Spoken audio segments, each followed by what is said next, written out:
Está começando mais um Justiça do Trabalho na TV, produzido pelo Tribunal Regional do Trabalho de Santa Catarina. A discussão sobre a necessidade de se aumentar as penas no país, com base na ideia de que o maior rigor penal significa menos crime, vem à tona diante de casos de grande repercussão social. Inflado pela grande mídia, o apoio popular a um endurecimento das leis fundamenta-se na sensação de impotência do cidadão. Para entender o significado de populismo penal, o Justiça do Trabalho na TV vai conversar com o jurista e professor Luiz Flávio Gomes, autor do livro Populismo Penal Midiático, Caso Mensalão, Mídia Disruptiva e Direito Penal Crítico.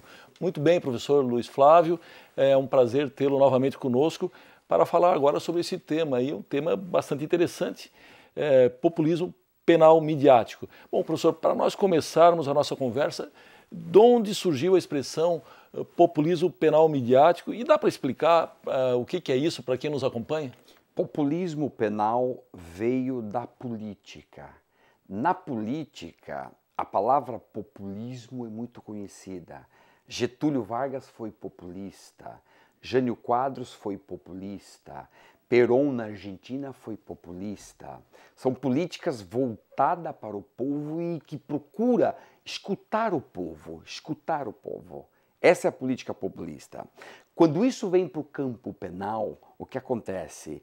O legislador e a mídia começa a escutar o povo sobre a solução para o problema da criminalidade. Então se pergunta, qual é a solução para resolver o aumento dos estupros, o aumento dos assassinatos, dos roubos? E a população, então, faz a sua demanda de mais pena. A população acha que mais pena resolve.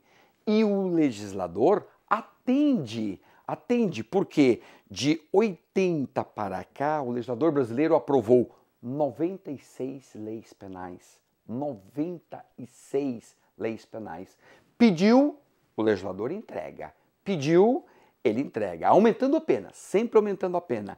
Nenhum crime diminuiu no país. Nenhum crime diminuiu no país. Logo, populismo penal é uma doença das democracias contemporâneas e é a política pública mais irresponsável dos governos democráticos. É a política mais irresponsável. Você não vê, por exemplo, no caso da dengue, uma solução absurda como se pretende fazer para o campo da criminalidade. Na dengue, você fala do mosquito, você fala das prevenções, você manda tirar a água dos pneus, você manda tirar a água dos vasos, tira tudo, aí melhora a situação. Por quê? Você está no caminho correto. No campo da criminalidade, aumento de pena, mais preso, aumento de pena, mais preso. Nenhum crime diminuiu no Brasil de 80 para cá.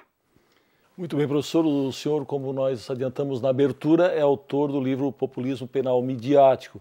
Na obra, o senhor afirma que o julgamento do mensalão acabou se transformando num espetáculo judicial populista telemediático. Muito bem, o senhor poderia traduzir essa afirmação para nós? Por duas razões.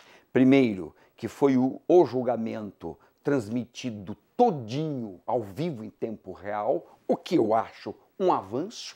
Eu sou favorável à transmissão de julgamentos, porém, alguns juízes do Supremo não souberam lidar com esta visibilidade tremenda que dá a televisão e começaram, então, a usar discursos populistas, discursos para a população, xingando colegas, censurando colegas do próprio Supremo. Isso é uma atitude telemediatizada, em virtude da telemídia. Não há outra explicação para você xingar e maltratar um colega dentro do plenário do Supremo. Então, houve essa interferência nefasta no caso de alguns juízes, mas alguns, a grande maioria, soube se comportar, sabe lidar com televisão, fala corretamente, não perde seu equilíbrio emocional.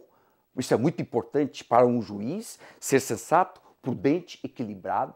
Não xinga colegas, não xinga jornalistas. Portanto, de um modo geral, os juízes receberam bem esse novo modelo de justiça telemediatizado, mas há exceções. Muito bem, professor. Em casos de grande repercussão social, o juiz tentando, digamos, fazer justiça, em boa parte desses casos tende de decidir contra aquele clamor da sociedade que a gente vê no noticiário da televisão, dos rádios, dos jornais. Bom, um exemplo seria a eventual absolvição de alguém implicado em acidente no trânsito com vítimas fatais. Bom, nessas situações, como contrariar a população diante de tal espetáculo do populismo penal na mídia? O juiz existe para aplicar justiça. A justiça é a Bíblia do juiz. Ele tem que seguir rigorosamente o justo. Se isso contraria a expectativa da população, paciência, porque o juiz não pode condenar o inocente para satisfazer o anseio popular. Se não existem provas num caso, o juiz tem que absolver. Se o sujeito é inocente, o juiz tem que absolver. O juiz não está ali para satisfazer a demanda punitiva e midiática. Juiz é para fazer justiça. Em suma, juiz é o semáforo do sistema punitivo. Ele dá sinal verde ou vermelho para as arbitrariedades. Se dá sinal verde, as arbitrariedades só aumentam. Muito bem, seguindo nessa linha, muitas vezes diante de casos, e como tem casos aí que diariamente a gente se defronta na televisão, que causam grande comoção na opinião pública, aparece o debate sobre a necessidade de se aumentar as punições com base na ideia de que o maior rigor penal significa menos crime. O senhor certamente não concorda com essa teoria? De jeito nenhum, por causa dos números. O Brasil faz isso, mais rigor, desde 1940. Portanto, a política brasileira de prevenção da criminalidade tem sido só aumentar a pena. Faz isso há 73 anos. Todos os crimes aumentaram. Nenhum diminuiu no Brasil. Dou um número, homicídio. Em 80 nós tínhamos 11 mortos para cada 100 mil. 11 para 100 mil. 2010, 27 para cada 100 mil. Ou seja, só aumenta a criminalidade no Brasil com essa política irresponsável, que é a política mais irresponsável do poder público em geral. Bem, está na hora do nosso intervalo, nós voltamos em seguida, é só um instante.